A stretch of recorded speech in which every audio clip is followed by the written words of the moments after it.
He's rapping in one verse, and he's like, man, you see these dudes trying to be me, mama, and they just can't be me, mama. I just try and do my best, mama. You're listening to the Double D's podcast. I'm Dom. I'm D-Respect. He's got a great set of tits. I get so angry thinking about this kid. Because that's what most people are bitching about. Up to New York, you know what I mean? We like to eat out here, you know? You gotta stop looking at interacting with people online as a cheap date. My father used to drink. Get the fuck away from me. I'm done. I come a lot, by the way. You're doing the rap stuff. If you didn't say it, somebody in the comment section would have said it. It's like how you feel when you're having a paranoid high. That's a dynamic connection right there. It's a very special occasion, folks out there. HipHop RPG episode 4 just came out. It is out right the fuck now. Okay? I spent about 2.5, 3 months working on this thing, assembling all this story, the characters, the sprites, drawing all the backgrounds and everything, making sure everything is airtight. This is probably my favorite episode yet. It features a very a cool boss battle, much faster than the last ones. It's Drake, Tyler, Gambino, and friends are basically fighting this guy that you saw in episode 1. Unless you didn't see episode 1, in which case I just spoiled the shit for you. It doesn't matter. You should have seen it by now. D is going to include a link in the show notes this time. I'll think about it.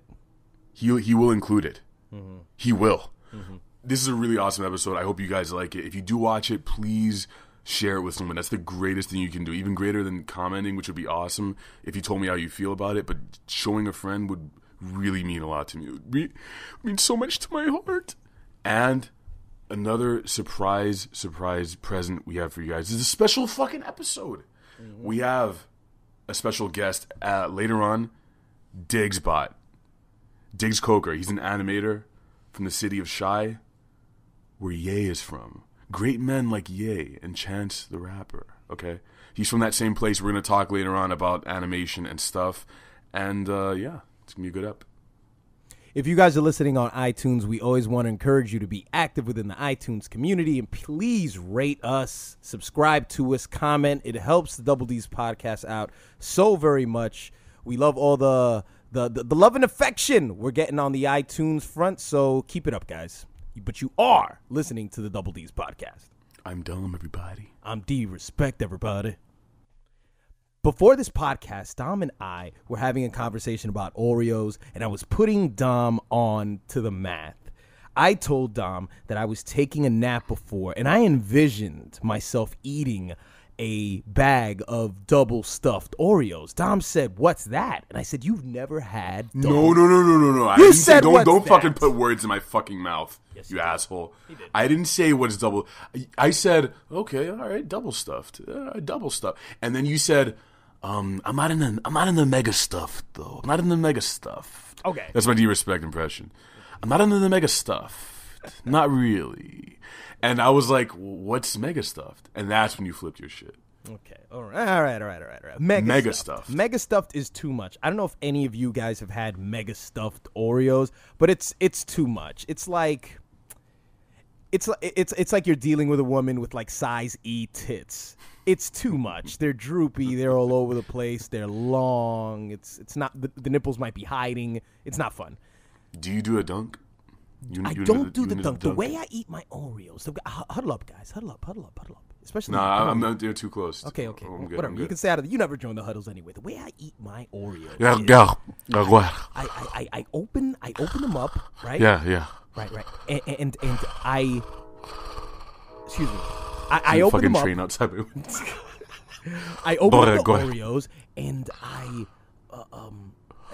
put the stuffed side in my mouth and I sort of just play around with it. Whoa. I play around with fucking it. Crazy and technique, I eat man. it and I dunk the cookie side. God damn. Yeah. So I don't do the regular unlock, lick, then lock, and then dunk. Hold up. I have to go to the bathroom now, man. Eddie, when the hell did you get here? I've been here the whole time, man. Oreos were mentioned, and now you want to jump. Yeah, I was here before, you know. Speak your piece, Eddie. Go ahead. How do you eat an Oreo? Oreos. Oh man, I'm so fucking excited to talk about this shit. Oreos.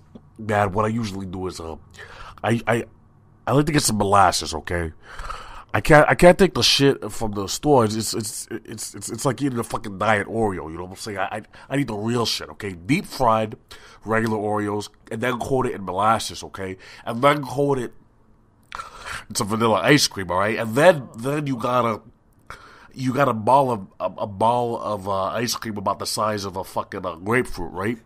Encompassing this one Oreo, and then I take a bunch of Oreo cookie parts and cover up, and then I cover up the grapefruit size, ball of ice cream. So you got like a soccer ball type shape. You follow me? Do you eat that in bits, or do you eat the whole thing all together? No, this is just one part of the rest of it. Okay. It's one part, so then I do another one. Okay, that's if this was an exercise, that's just one repetition. Yeah, that's one rep. That's not even a set. Yeah, pretty much. And they got the rest of them. I have to go make some now, dude. Fucking hungry, dude. Oh, all right, that's fine. I still have no clue how Dom eats his Oreos, but I'm glad that we know how Eddie eats his Oreos. I do, if I have some milk on hand, I do one half dunk. I don't do a full dunk, I do a half dunk. Can I ask you a question? Why is it that you and Eddie are never around at the same time? That's a good question, man. It's something to ponder. Do you guys share the same mic? Do you guys live together? Are you and Eddie an item? He lives with me sometimes. Okay, Sure. All right. Yeah. All right. Well, Eddie lives on the street. He doesn't really have an apartment because he doesn't really have a job. He has like 11 kids though, bro. Okay. Well, he's holding it. How the fuck is he paying for all those children? I don't know. He actually he's pretty smart when he needs to be. He invented this new way to process steaks. Like he can make it so that he made it this machine that allows you to get a cow and just it slices him up and then freezes the meat to be sent out within like 5 seconds. It's amazing. Okay. He's a brilliant engineer. He licensed that idea, I guess that patent to Purdue, and now he's making his million silent. He's actually not making $1 million. He sold that shit just to have like a few Chipotle burritos. Okay, well that's not surprising at all. He was hungry as shit. That is not surprising at all. But you eat an Oreo and what? How do you do it? Yeah, half dunk, bite the whole thing. I'm talking. You don't want that shit to get too soggy. You want like 3 seconds max, dude. Mm-hmm.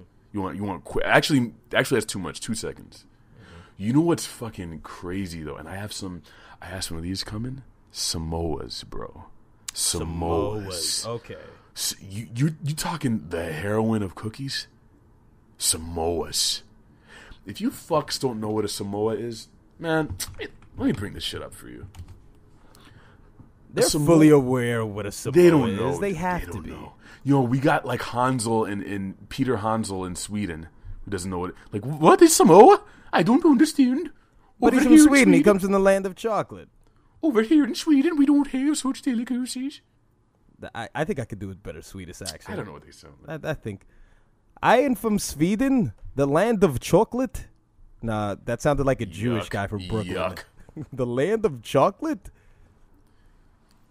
If you had a computer, look up a Samoa. That shit. Well, fucking one Samoa though. That shit. It's like 150 calories. It is dense. They pack so much shit into there. Well, I mean, I understood that Samoas were. Is that a type of Girl Scout cookie or? Yeah, it's a type. Okay, I thought the Girl Scout cookies were replicating some what a Samoa is, which is like, I don't know, some sort of a pastry. Okay, so the samosas are different. Okay. You're thinking of samosas, right? No, I've never heard of a samosa. Oh, whoa, dude! Samosa is it's a pyramid shaped pastry that's like, oh, I know you fucking guys in Double D's line are going nuts. Oh, you don't know what a samosa? It's a triangular pastry, and I believe it's from like, I think it's like, it originated. It's like Indian, not Mediterranean. It's like Indian, Arab, African.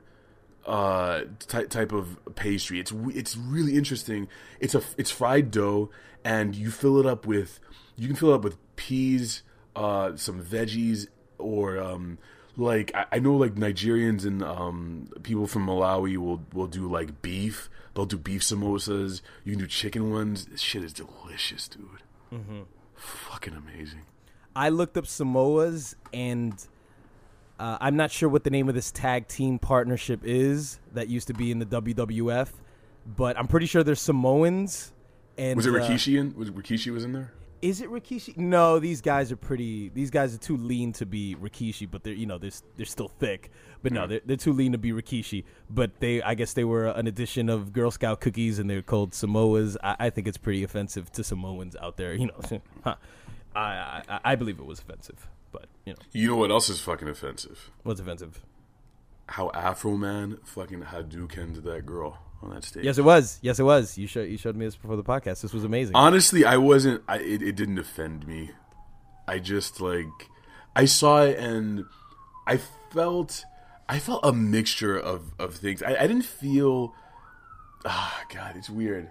I think I was like in shock and laughing. Mm-hmm. It's fucking. So this video came out with Afroman, and because I got high because I got high fame. I tried to record the podcast, but then I got high. So Afroman is still doing concerts apparently, and he's sitting there doing a guitar solo. He looks like he's struggling with this guitar. Mm-hmm. You know what I mean? He's like all of his attention is into this guitar. This lady comes up, and she's drunk. She's holding a cup. She's like, "Whoa!" Drunk girl. Whoa! She wanders up to him. He's not paying attention. She starts backing her ass up on him. She gets 2 ass backs. 2 full ass backs. He, in one fluid motion, Ray Rice level, clocks this chick. She just falls to the stage. The force you would hit a man with, just heavy, heavy power. Haymaker. Mm-hmm. And then he goes back to the guitar. Her boyfriend comes up on the stage and sort of, he makes this weird gesture to Afroman, sort of like, sorry. He's almost like, hey, chill, man. And then he goes against his girlfriend, who wasn't knocked out. She got right back up. Mm-hmm. But goddamn. I just want to emphasize the caption, the title that's going around the internet, including on YouTube and on TMZ. It's Afroman unloads devastating punch on female fan. That's Mind you, Dragon Ball Z terminology. Unloads are all in caps. Unload. But hey, when you see it, it's a haymaker, dude. Dom and I, we were mulling it over, and I said, right? I said that she would have deserved that punch had she grabbed the mic or touched him in a violent, in an aggressive way. That's the thing, though. The women never. I mean, the only thing they can do is kill you, or I think try and kill your mom to. I guess this is this debate. It's like legally deserving physical punishment versus like this moral deserving of it. Mm-hmm. You know what I mean? Like the girl on the bus, you're going to jail now. So she deserved it, right? Yes. Right. Okay. Yeah. If she had put her hands on him, I guess if she hit him.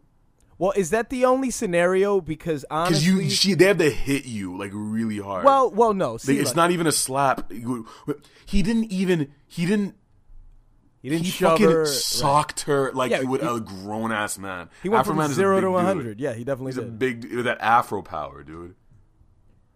He hit her with the power of a guy who hasn't had any money come into his account since 1998. He hit her with the power of a guy who's like, I have nothing anymore. My biggest accomplishment was a song about getting too high. That's how he hit her. Yeah, you're not going to make that good on royalties making a song about weed. I mean, maybe somebody will pick up your song for a pothead movie, but it's not exactly going to get played in stadiums. You know what I'm saying? Like, Pump Up the Jam was Pump Up the Jam. Who did Pump Up the Jam? Isn't it some like Brazilian group? Pump Up the Jam. Hold on. Pump Up the Jam was done by Technotronic. Okay? Technotronic. I don't know what this group has done during the course of their career, but I'm pretty sure that song has put their kids through college and will continue to do so because that shit has replay value in any sort of scenario.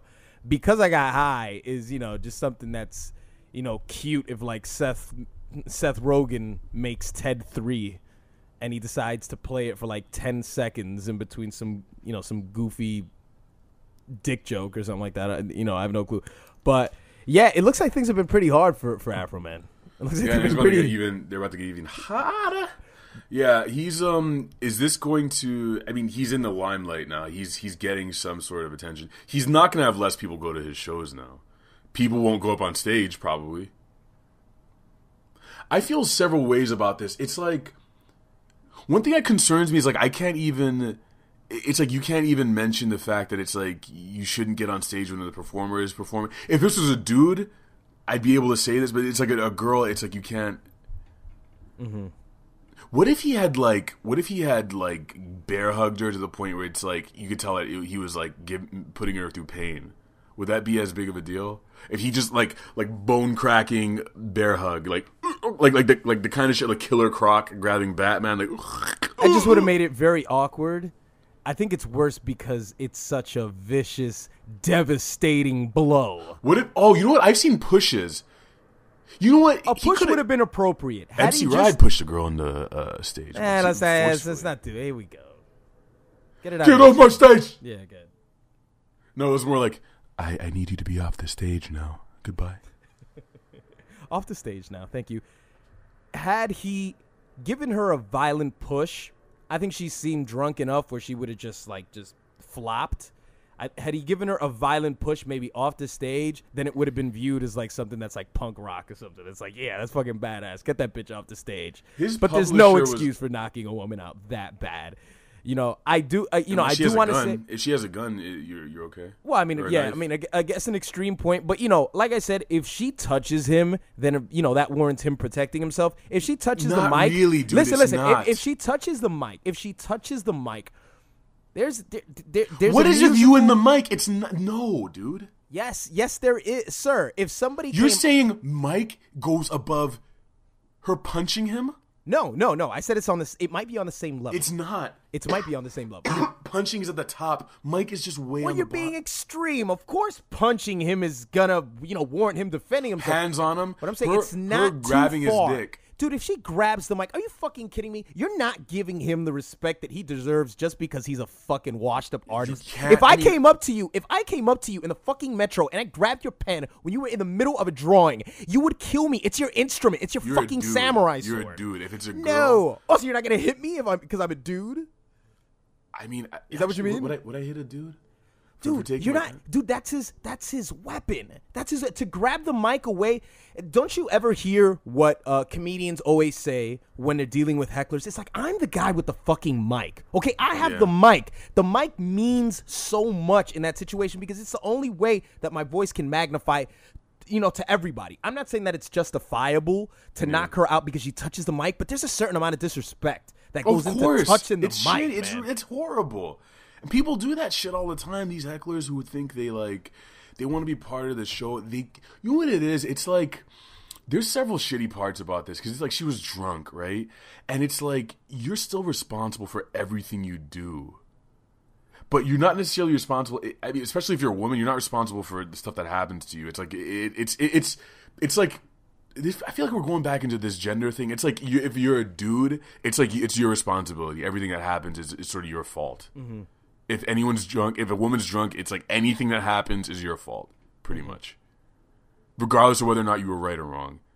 Right. But like, it's fucked because you can't. This is why you shouldn't. You can't be like that shit faced in public, man. Because you have to face whatever happens to you.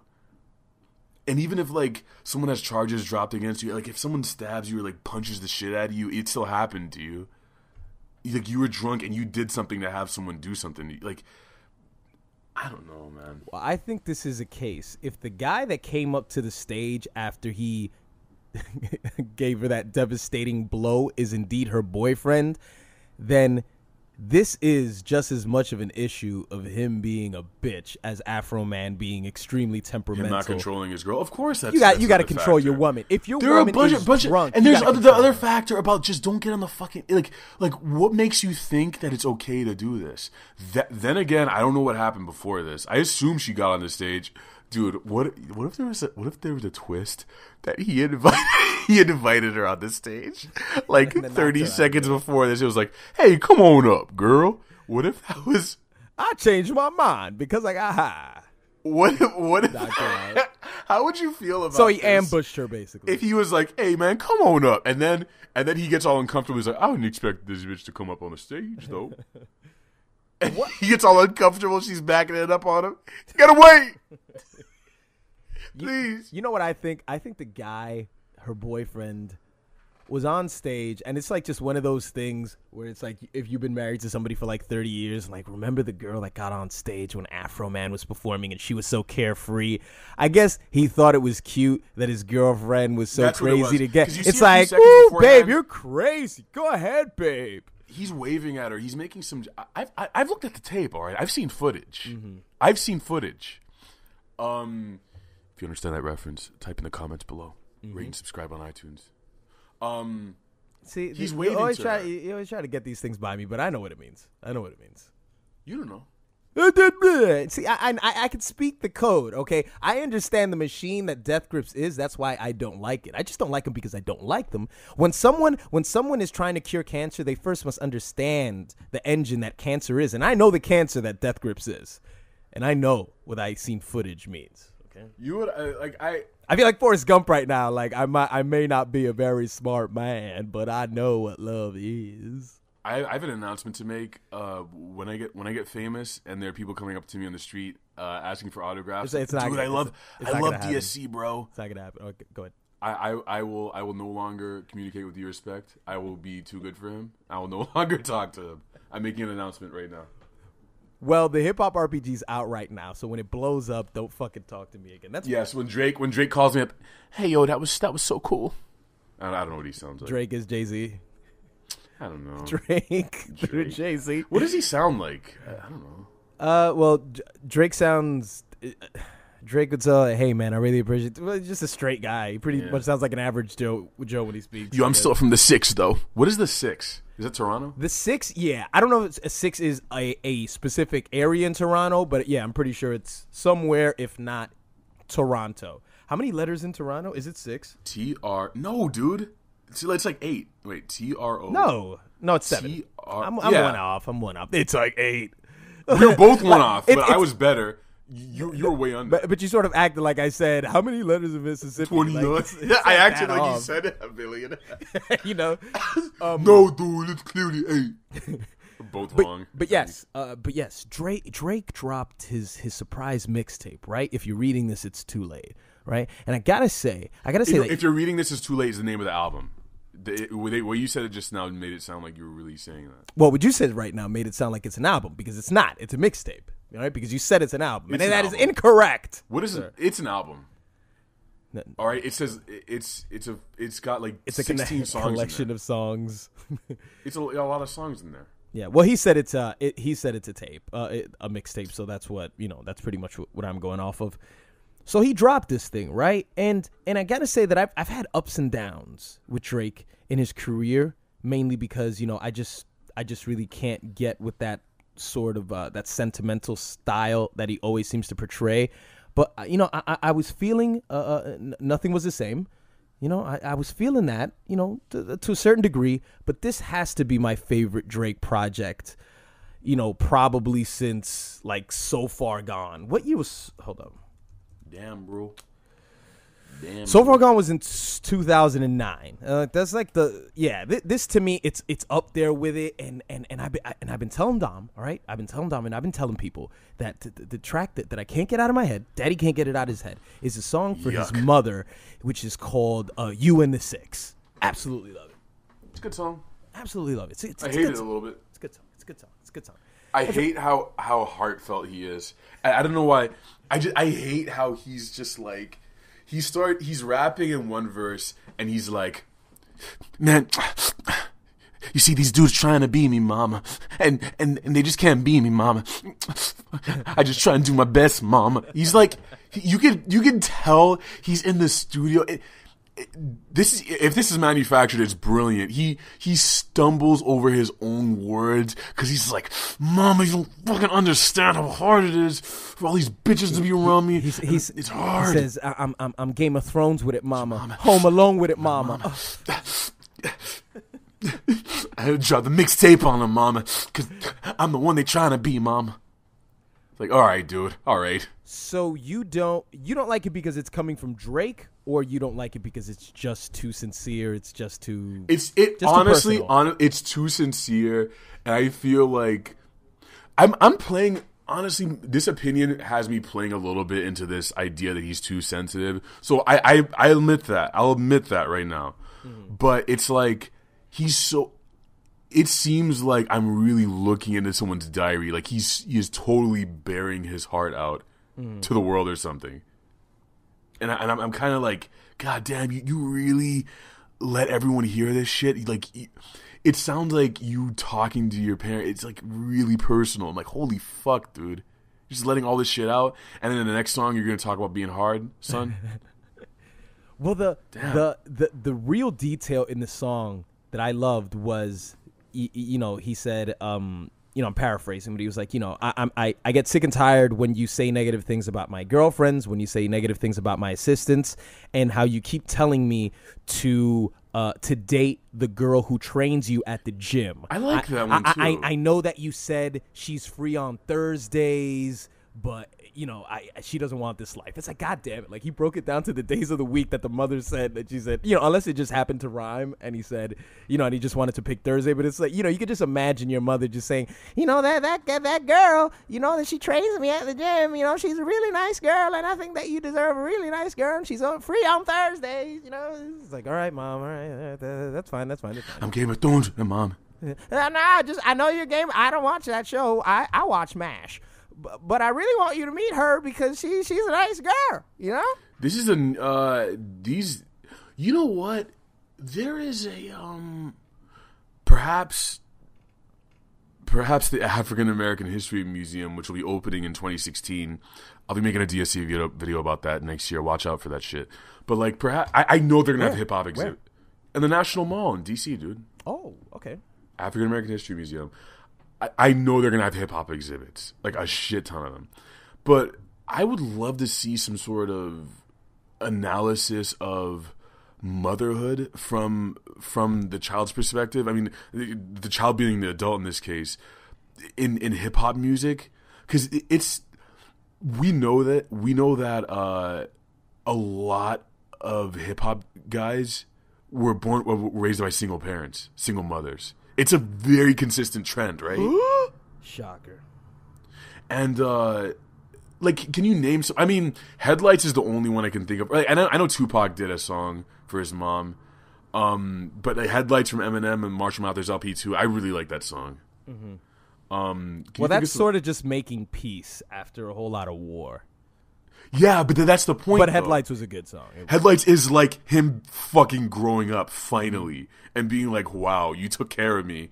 No matter what the fuck drug addiction problems you had, like you were trying. Like my dad didn't try. What the fuck was he doing? And it almost seems like it never dawned on him. Well, at least that's what he says in the lyrics. Drake also references his dad in this song. Right. He talks about his dad being a deadbeat or trying to be in the club still. I think he said he was still trying to put out music. He's still in the club. Like, we should give him a call. Like, we should forgive him. Like, Right. I'm saying, yeah. And everyone who's had to deal with like a single parent, it's like your dad ain't shit. It's like everything you hear about your like fucking awful father. Ugh. Yeah, but overall, I heard more of the side that I like, and I enjoy the tracks where he's just basically saying, all right, you know what I've always thought. I've always thought that it's a damning thing to hip hop that someone like Drake has made it through the ranks and is indeed like, if he's not number one currently, And guys, when I say number one, I don't, let's get the artistic thoughts out of our head. I don't mean just artistically. I mean in terms of commercially. I just mean just in terms of just a brand.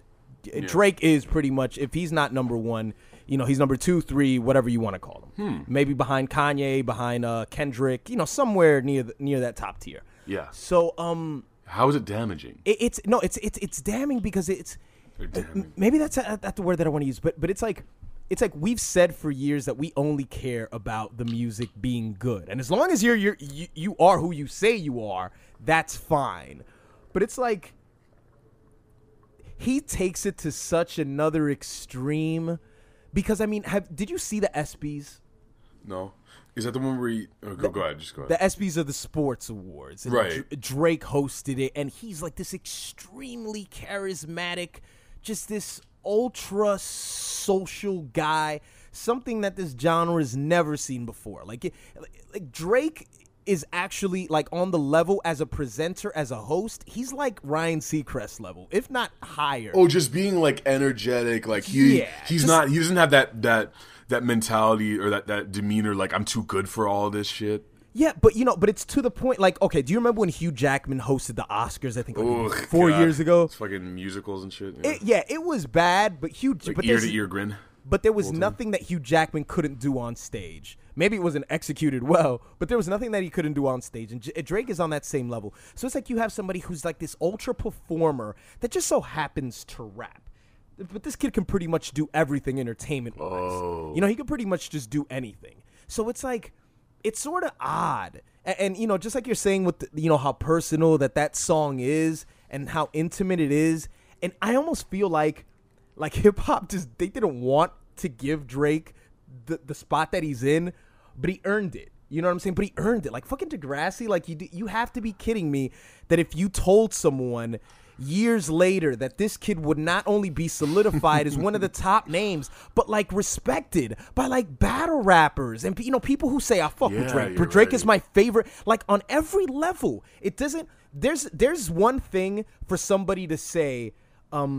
As an example of somebody who I want to use, like somebody like Childish Gambino. Childish Gambino, I think, is somebody who's respected artistically, and to some degree, he's respected commercially because he's known a little bit. But I find it very hard to believe that motherfuckers in the hood listen to Childish Gambino like that. Like, yo, I fuck with Bino. I fuck with that because of the internet. Because it's true. We're all a little disconnected, and I feel a little alone. And some like motherfuckers don't.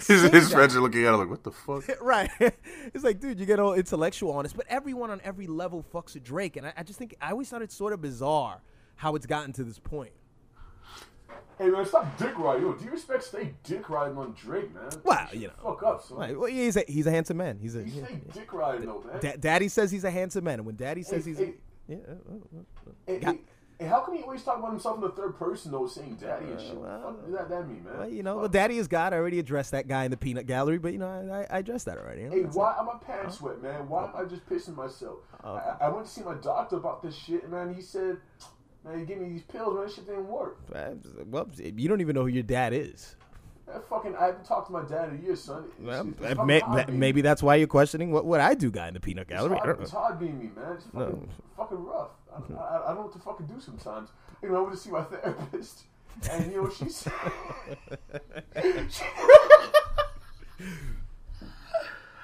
I love the idea of some guy in the crowd just getting too into it, just getting divulging too much information. Right. Well, I mean, if you could give this mixtape a scale of 1 to 10, what would you give it? Oh, Doc, why are you doing this to me? Like 7. I give it a 7. Okay, 7's pretty high. 7's pretty high. I didn't expect you to do that. Yeah, I didn't expect you to give it a 7 now. Would you give it a 10? No, I wouldn't give it a 10. I mean, I don't rate things, so I mean, my rating system doesn't really mean anything. You know what, me neither. On Dom Diggs, I don't rate either. I feel like the number system is somewhat damaging at times. Why is that? Because it becomes something. It becomes something that you look for. That you look for to represent a product's worth. Just a number. I'm not a number. I'm a free man. Well, I go to GameSpot.com to look up how Monster Hunter is on Monster Hunter on 3DS. Game looks really fun. I'm trying to play that shit. But I scroll down. I don't read what they say about it. I don't read any of it. I read maybe the bullet points right by the number 9. That's all I want to see. 9. I don't give a shit about what the guy thought about it. Which is fucked up. It's like I'm not willing to put forth the effort. And they make these articles short because they know people like me. The majority of people are like me, and they're just scrolling through. They're not trying to read why it's good. Mm-hmm. It's interesting, though. I will... If there's a review about a book or a movie or a books, movies, and music, I'm willing to sit down and read someone's thoughts or like hear it out. But if it's about a video game, like I don't really give a shit. I'm just looking for that number. And I think it's because the review infrastructure has been so heavily number based. I think it's too much, and that's why I kind of like with Dom Diggs, you do the same shit. Like we just talk about why we like it. Then again, in my case, you know that I like it if I'm talking about it. With you don't necessarily know. No, I don't really. Liking it or disliking it is not even a factor. It's not important. It's not. I might mention if I like it, but I don't. To me, it's not important to tell you whether I liked it or not. But rather to tell you something interesting that I noticed while listening to it. That's really what's more important to me than telling you I didn't like it. I didn't. It's really like, are we? Would you consider yourself a content reviewer? I would consider myself that. Yeah, I mean, I would consider myself that, but just more of a different approach. I mean, I read in the comments section. I might have took your style. I sincerely think I probably stole your shit. How's that? Because I had no idea to do Dom Diggs before I started watching your shit. I probably I think I just took your idea. Looks like somebody owes Daddy some YouTube. I take back what I said. You owe me like 75 cents on YouTube. Yeah, pretty much. On AdSense. Hey man, here you go. It's all you got. Take this change. No, I read the comment section like a couple weeks ago where somebody said something like, well, he didn't really, which I felt it was interesting because a person was really detailing a specific thought. Like, well, he didn't really, he didn't really address how, like a specific thing that just seems to really come from him and not really from me. And then somebody came in and said, well, yeah, he actually did say it. And the person quoted it like, he quoted like that one sentence. And then he said, are you new to the channel? Welcome to D-Request. Like, it's going to be very small. Cool, like one statement pretty much just says that because I like to keep it very small and concise. I could elaborate on it and make a video for 7 minutes, but I don't believe that people want to hear me talk for 7 minutes. We differ on people so don't want to hear me talk for 7 minesse. They do, dude. You could put out 20-minute videos on Mondays and they'd listen to the whole fucking thing. No, I'd like to think that most people who listen for those 3 minutes and don't just cut. There's nothing at the end that's going to determine anything in the middle. It's just, it'll just be random. I mean, I just think for the most part, it's just like just me just rambling. There's no real structure to it. It's just if I feel like taking a detour and pointing out something that really isn't revelatory to the whole topic. So if you considered it like a persuasive essay or something like that, it probably structurally it wouldn't be correct, but it's my way. It's not really supposed to be like correct. But yeah, I mean, I think just keeping it small and concise, and maybe if I mention one little thing, that sort of means that I mean this big thing. But I like the idea of maybe possibly saying one sentence and that evoking a thought within somebody that I feel this way or I don't feel this way. I like the ambiguity of that. Because that's going to make you watch a little, make you watch it maybe for a second or third time. And maybe you ponder about it a little bit. This all goes into my theory that I don't like knowing things. And I don't want you to know things either. I want things to be up in the air. Maybe that's what I think. Maybe that's not what I think. But telling you exactly what I think isn't going to help you as much as thinking about what I possibly might think. Or just not me, just anybody or anything online, period. I think that definite statements don't help you much in the long run because it doesn't help you get anywhere. It just, that's what it was. All right, moving on. All right, the answer's on the this is what we're talking about is the process of finding. See what you're doing there. I'm totally against that. I'm totally against titling titling the process of what we're talking You about. need to do that. And It's categorizing important. it. But why do we need to do that?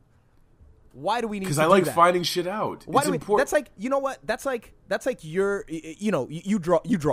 And I do. Right. You draw and like somebody hears you talk about, oh, if I draw, I kind of want to do this and I want to do that. And then somebody comes into the conversation and says, well, he's just a typical starving artist. Bam, you've been labeled. That's it. That's your title. So people Who gives a shit if you labeled me? Okay. But they labeled you now. So now there's no referring to anything else. There's no wonder about what you are because it's been labeled already. It's like, all right, that's okay. He's a starving artist. Whether that's right or it's wrong, the fact is you've been labeled. And when you label the conversation and say, what we're really talking about here is we're talking about blank. I'm not saying that I necessarily have something against. Let me give you an say. example, okay? But that's just my example. I've been going down some Wikipedia holes lately. Okay. Like deep. I'm talking deep shit, okay? Mm-hmm. I was looking up today, I was reading about consciousness, and I think we've talked about Daniel Dennett, right? You like Daniel Dennett? That's the guy that you mentioned in the last episode, right? No, dude. Daniel Day-Lewis. No. Daniel Dennett, I haven't talked about him probably in 20 episodes. We're on episode, I think this is episode 91, by the way. Can you fucking believe it? 91. We haven't really addressed these episode numbers, dude. American philosopher Daniel Dennett. Yeah, dude looks like Santa Claus pretty much. He examines consciousness, and this dude's writing it's too smart for me. I can't really understand it. Mm-hmm. But he talks about like how you can determine what it feels like to understand something. It's like his job is to try and figure out what does it feel like to think? What does it feel like to have cloudy moments and where you're not thinking of anything and then all of a sudden, boom. Okay, if I say to you, what is a pyramid-shaped pastry that originated in the Middle East and Central Asia? And then you're like, cloudy, okay, Dom mentioned samosas before. That process, his job is to try and figure out what that is and like put a stake in it, figure that shit out. So you're against that? Okay, it's also the job of a sanitation worker to pick up garbage. I mean, this is.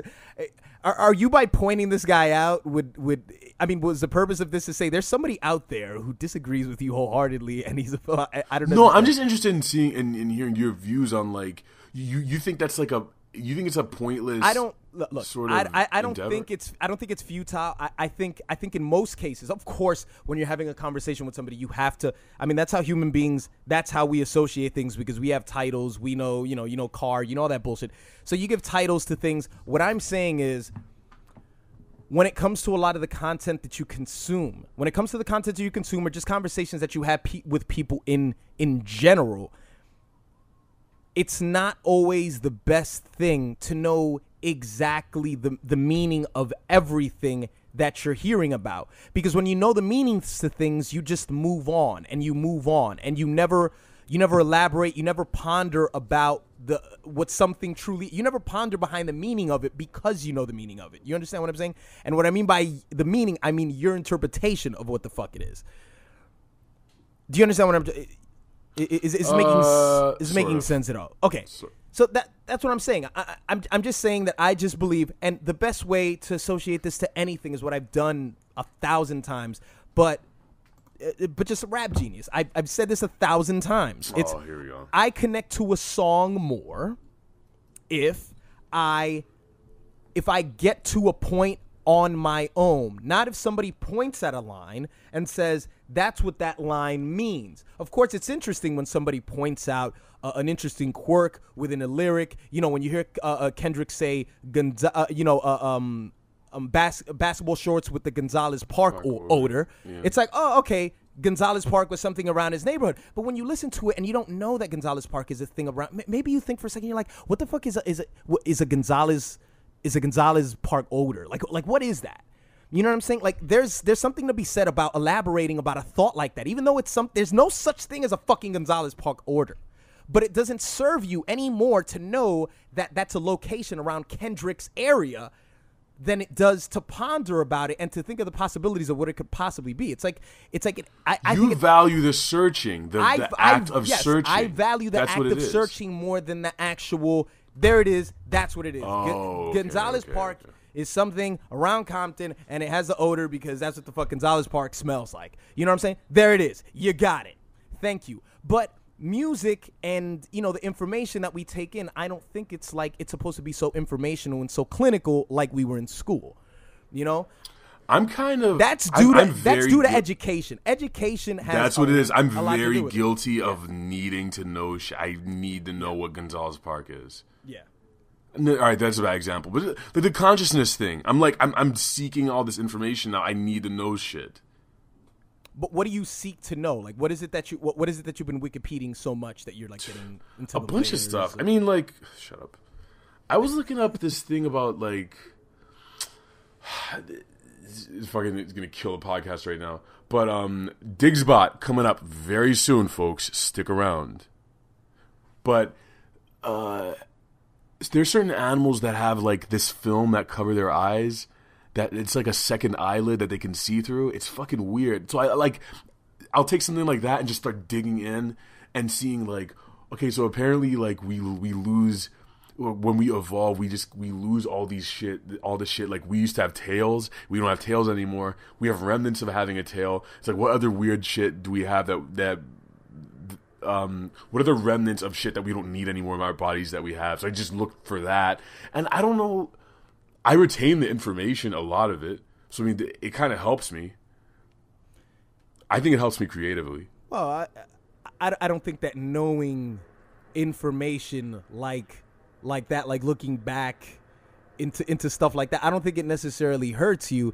It just becomes something that you just use in a conversation, and you know, you're just like, oh, you know, animals and their eyelids, and it's like, oh, okay, that's it. I mean, I'm gonna bring out the little artist card, but it's important to understand anatomy, and I think like biology and all that stuff if you're gonna try and draw people remotely realistically. Mm-hmm. Like, I mean, and when you're trying to draw weird shit, it's like, now if I'm gonna draw a creepy person, I have that little extra thing in my mind that's like, okay, eagles have this extra eyelid. What if I use that on a human being? That's gonna make them look really fucking creepy. That's gonna help me create creepy Illuminati characters for HipHop RPG. You see what I'm saying? It helps me eventually. No, it would. It would. I mean, just like, hey, remember Steve Jobs' commencement address when he was talking about, you know, he took a course that he just sort of chose when he went to school, and it taught him how to do calligraphy. Yeah, right. And later on, he applied that to the Mac.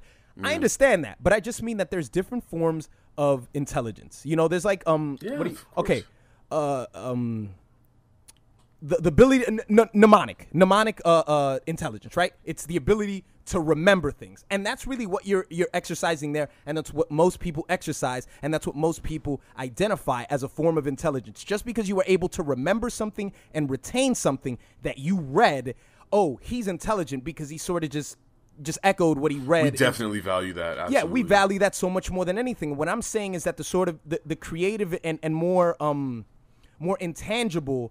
I mean, I'm pretty sure there's a bunch of levels of intelligence that have been documented, but, you know, just the ability of being able to give a kid a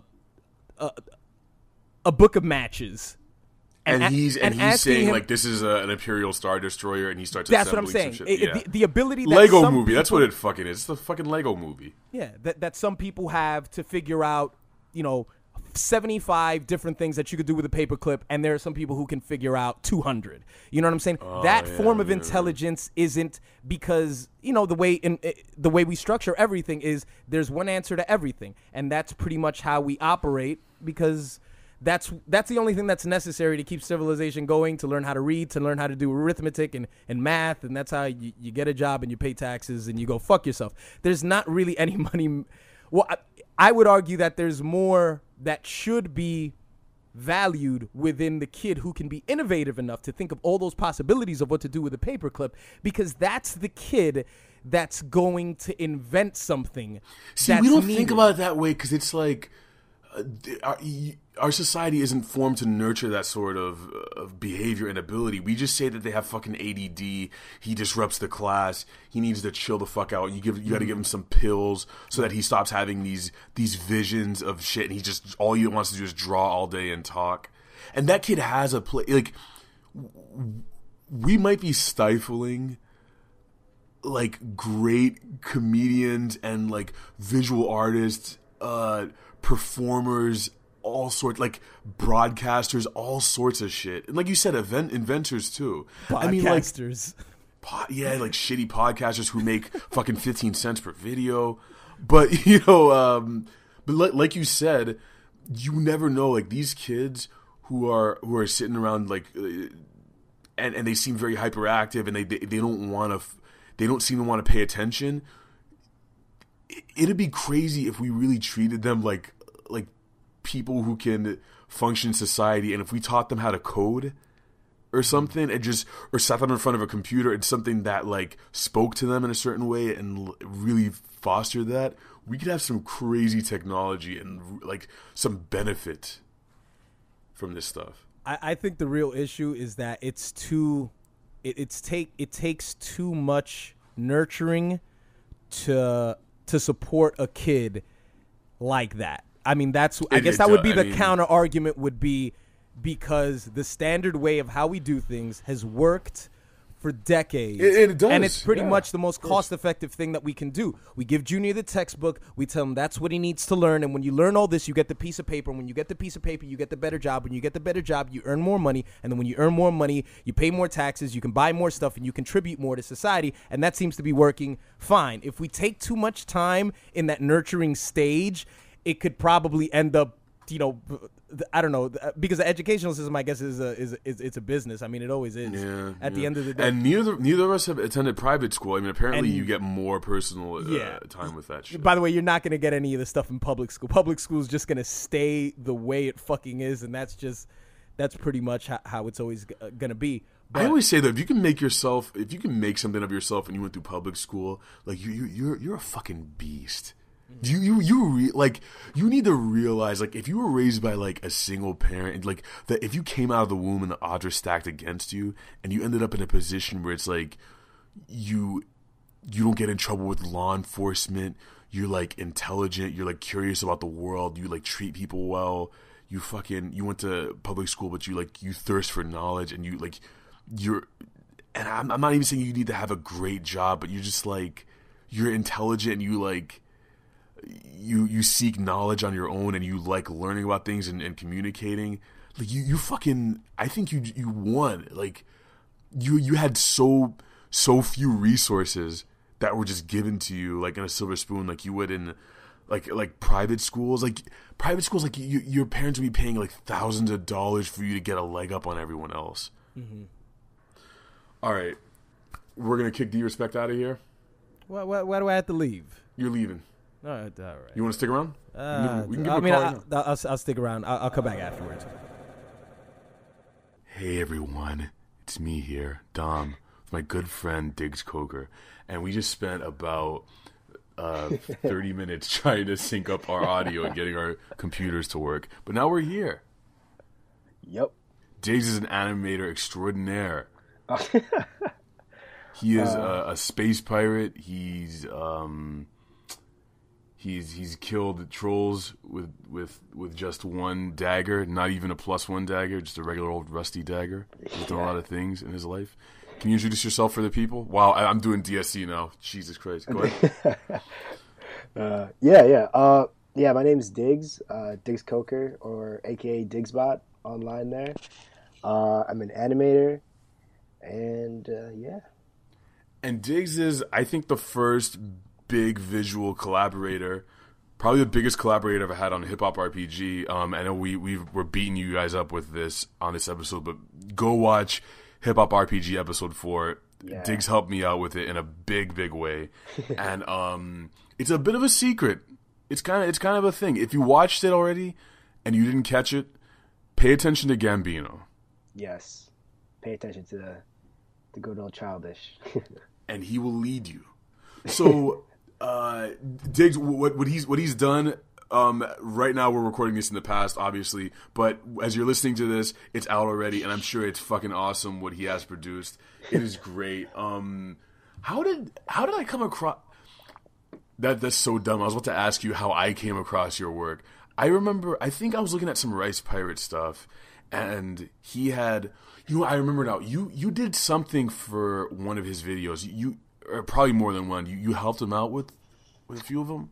Oh, really? I did. He voiced in some of my stuff. I'm trying to remember what. You did something for him, like maybe it was Oni. Was it Oni? I did something for DuBL, like a Last of Us game. Oh, that was it. That was it. The backgrounds, okay. right? You did the backgrounds. Yeah, that is that's- exactly it. Yeah. Holy shit!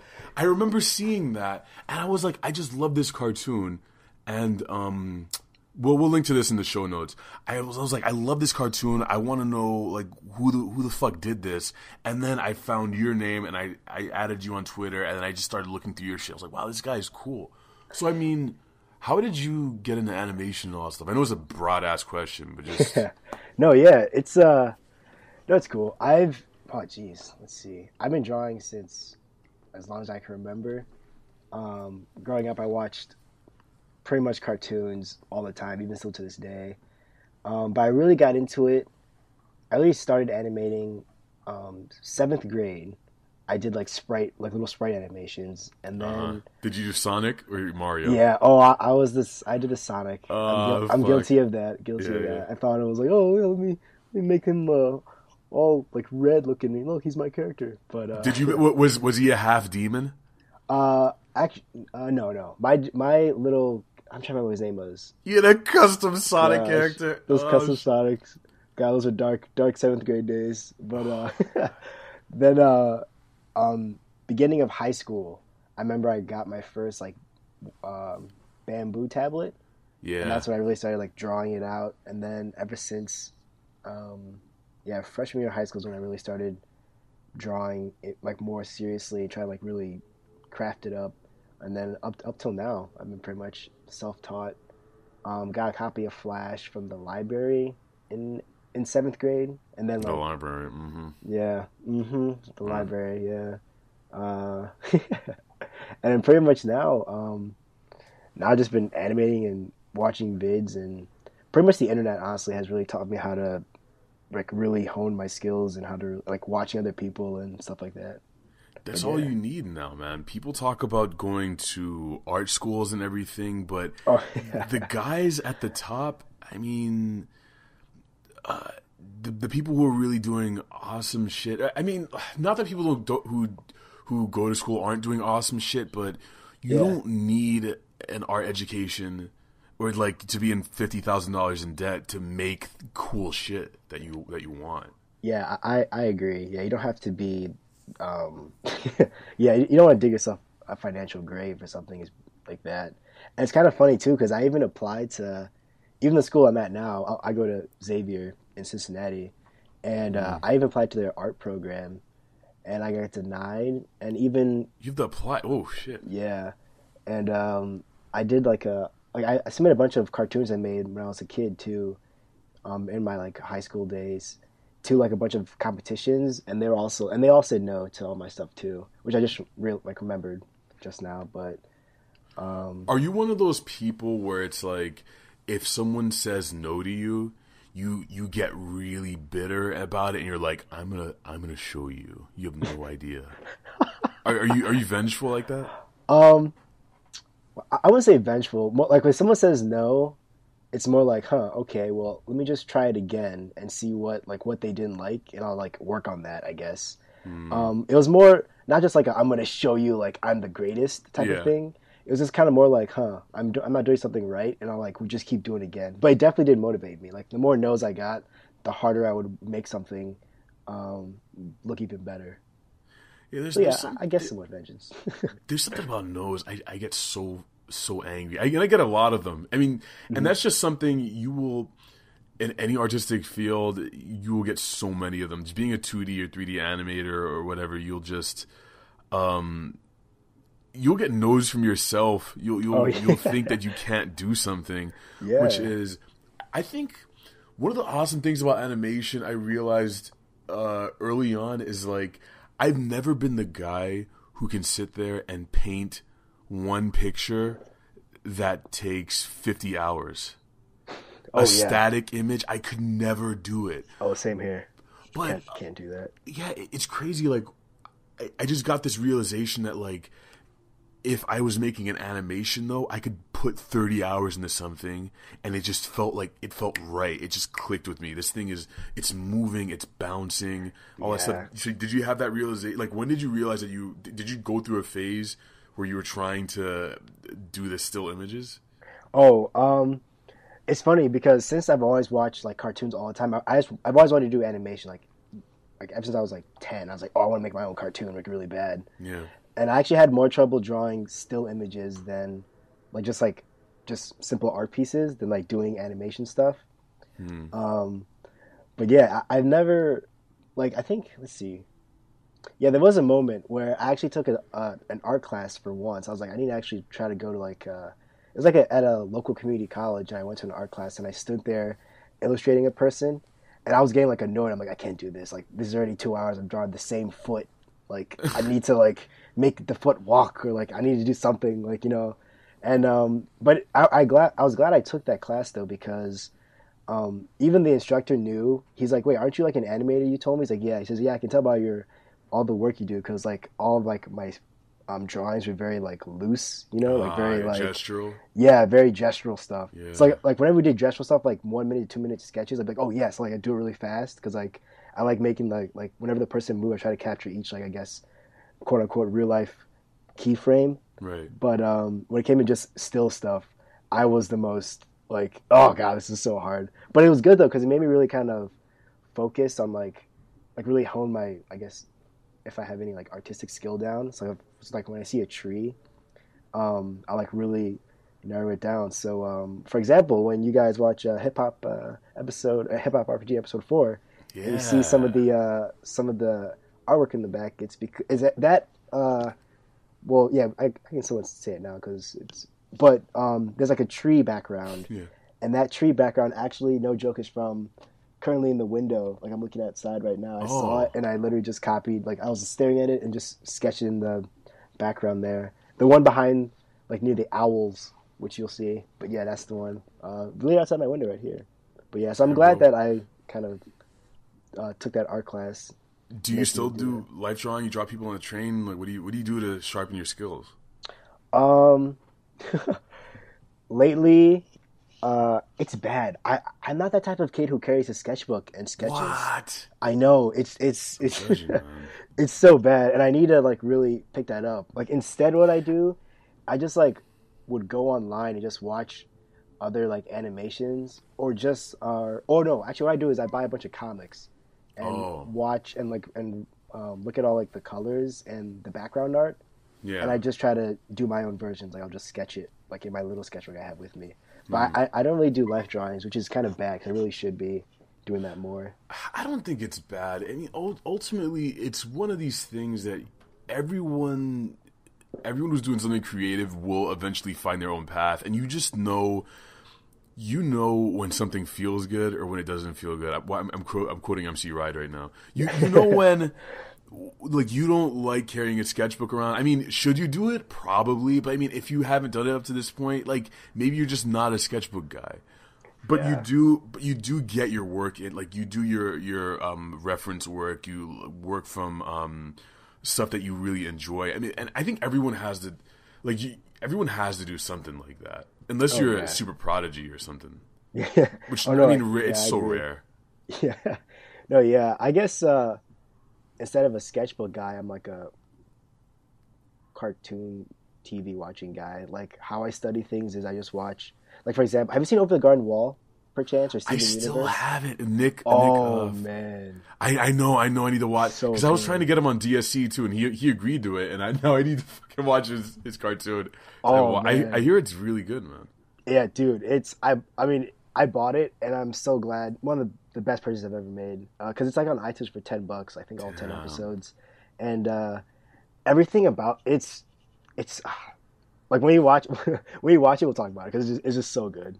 What's his name again? Nick. The art director's, I forgot his name. Oh yeah, Nick Cross. Right, Nick. His solo stuff is mind blowing. It is creepy and it's like Felix Colgrave, but I think somehow more sinister. It's not trying to be funny. which is it's somehow just- it's like not as friendly, which is it's scary. God. yeah. It's scary, but it's just so visually stunning. It's crazy. So you He's can't really look away. good. There's something about like I don't know if you probably feel this way, but like I go through a museum and I look at paintings of old people. I love like John Singer Sargent, like these master painters from the late 1800s. But there's something about moving imagery when you get someone, an animator, an animation team that's really good. They could do something that's just 30 seconds long. For me to see something moving is like it just like touches a different part of my brain that I feel like it's the ultimate representation of like someone drawing something and then making it move. Yeah, giving it more life. But just like, yeah, I know what you mean. It's like it's that's like the best description. Like it touches a certain part of your brain that just seeing something move, like like I guess multiple paintings move, is really unique. But yeah, dude, I agree. Nick Cross is dope. So you didn't get into your art program at Xavier? No, I didn't. So you really are figuring out all this shit on your own. I always assumed I assumed you took like storyboarding classes. You just learn all this stuff on your own then. Oh yeah. I haven't. All the stuff I've pretty much learned. I either read some books, or honestly, a lot of my online pals, like Newgrounds guys, I would always ask them how to do it, or I would watch a lot of the cartoons. Like for example, I bought currently what I'm looking at right now. I have an Akira, Samurai Champloo, Cowboy Bebop, Steven Universe and Adventure Time, and Seconds, and like so all the DVD stuff I have, I watch. I study everything, and then I look at all the like behind the scenes stuff, and then I have a lot of comic books too. So I just kind of just study that, and just like reading comic books, I guess honestly helped me learn how to storyboard, because they're essentially like storyboords. Like comic books, Right. really. Like super detailed storyboards. So I honestly, I guess I never thought about that. I pretty much taught myself everything. I didn't really, because all the programs I either applied to would say no. Well, not would, they did say no, but yeah, I get, yeah. So I mean, as we close this out, how do you put yourself in the mode of like, I'm not just watching Korra right now, I'm studying how their hair moves? Like, how do you put yourself in that mental space? Like, do you specifically say, okay, I'll watch this one time as a civilian, and then one time, like, I'm looking at colors right now, I'm not even paying attention to what they're saying? Yeah. Or is it just kind of subconscious? It's honestly kind of both. I'll watch it like, oh, this is really cool. Then at the same time, like, okay, I just noticed that little thing, or I noticed that little thing. But for certain shows like Steven Universe, I love the story in general. Like, I'll watch the whole thing, and it's really cool. And then usually I watch it again, and I really like. Yeah, I usually watch it twice. I'll watch the whole thing one time just because like it's really cool and engaging. And then I'll just watch the episode like one more time and really like study the backgrounds and stuff, or like I might go on like their Tumblr page and stuff like that. But for like longer pieces, like full films, I kind of do both. Like I'll watch it because it's really engaging, but at the same time I'm like studying it. Like, okay, this character went that way. That's cool. Oh, look at that background. Okay, little mental like picture, stuff like that. But yeah. Dude, your stuff is awesome, though. I mean, it really shows like how much you're studying. I'm really excited to see where you go with all this stuff. Thanks, man. I think you have some really powerful stuff in the works. And please tell people where they can find you. Oh yeah, I'm on Twitter at Digsbot, DIGSBOT. I'm on Newgrounds as well, digsbot.newgrounds.com, and on YouTube. YouTube.com/Digsbot. Let's see where else. I have a Tumblr, digsbot.tumblr.com, and I think those are all the links I can think of at the moment. I feel like I'm soliciting myself, but yeah. You are. All right, you guys, please go to Digsbot's channel, and when you watch Hip Hop RPG Episode 4, pay attention to Gambino. Yes. You really need to, because there's some awesome shit there. Yeah. Dude, thanks for coming by. Thanks for working with me on this thing. Dude, thank you. Yeah, this is really cool. Yeah, everyone, say thanks to Dom because he's the shit. It's really cool. Now I'm really uncomfortable, and we're gonna end this. All right, so see you later. Too. Thank you. All right, peace. Diggs, thank you for talking to me, man. Thanks, and thanks for doing thanks for helping me out with the RPG. This is the first time I've had someone help me out visually with this project. I am notoriously shitty about I think letting people help me with things, so it's cool to work with someone who I think his shit is awesome. If you haven't checked out Diggs' channel, follow him on Twitter on @DiggsBot, @DiggsBot on YouTube. This guy's gonna go places, so you really need to look at his shit. You need to look at his shit anyway. Did you have fun? You had fun? Yeah. You had fun sharing the podcast with somebody else? Yeah, and you realize it was truly a Double D's experience. That's high five. Dom High and five. Diggs. I don't Dom and Diggs. Dom Diggs. A lot of people in I can't even I don't even know why I'm crying. Thanks for listening, guys. I just cut you off. Thanks for listening, everybody. Go watch Hip Hop RPG. All right, let me gather myself. Because I'm not bothered at all by the fact that you can watch it right now. You did you recorded with somebody else, click. but let's move on. Let's just move on. So Hip Hop RPG's out, and he's wiping his tears away with an Oreo. Huh? Using an Oreo napkin to wipe your tears. Yeah, that's exactly what I'm doing over here. Oh, don't worry, Daddy's gonna eat some Oreos when this podcast is done. Because listen, Daddy had a nap. Daddy had a nap, and he envisioned it. He envisioned the Oreos in his hand. What is this? The secret? So not if you envision it, it will be in your hand. It will, yes. Just a positive attitude. So I I have a positive attitude about killing myself. So it's positive. So fuck you. Cool. Great. So fuck you. It's okay. Whatever. Whatever, Dom. Go watch Hip Hop RPG episode 4, everybody, and share it with someone. Please, I work hard on this shit. I love you. Bye.